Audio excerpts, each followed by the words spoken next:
వాల్మీకి మహర్షి నారద మహర్షిని ప్రశ్న వేసినప్పుడు కూడా 16 గుణములు కలిగినటువంటి పరిపూర్ణమైన నరుడెవరు అని అడిగారు.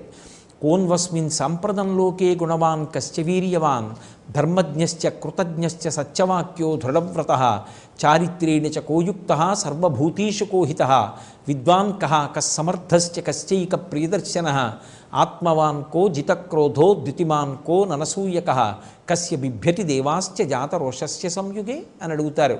16 గుణములు పరిపూర్ణముగా కలిగినటువంటి నరుడు ఈ కాలమునందెవరు అని అడిగితే ఆనాడు నారద మహర్షి ఈ కాలమునందే ఉన్నటువంటి వాడు రామచంద్రమూర్తి అని నిర్ధారించాడు. మనుష్య జీవితంతో రామచంద్రమూర్తి యొక్క జీవితం మమేకమైపోయింది. నరుడిగా పుట్టాడు, నరుడిగా పెరిగాడు, నరుడు ఎలా కష్టాలు పడతాడో అలా కష్టాలు పడ్డాడు.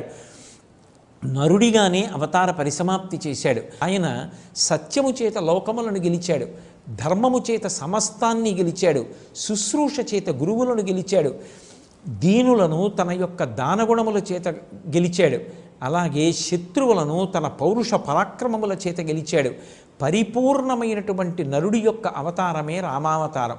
అంత గొప్పదైనటువంటి రామావతారం నరుడిగా వస్తే తప్ప రావణ సంహారం జరగదని, ఆ అవసరం లేకపోయినా సరే కౌసల్యా గర్భవాసం 12 నెలలు చేసి ఆయన ఈ భూమి మీదకి నరుడుగా వచ్చాడు.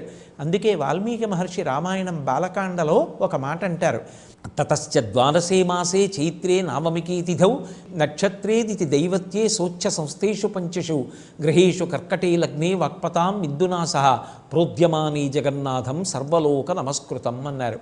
5 గ్రహాలు ఉచ్ఛలో ఉండగా చైత్రమాసంలో శుక్లపక్షంలో నవమి తిథి నాడు మధ్యాహ్నం వేళ పరిపూర్ణమైనటువంటి నరుడిగా వచ్చినటువంటి అవతారం శ్రీరామావతారం.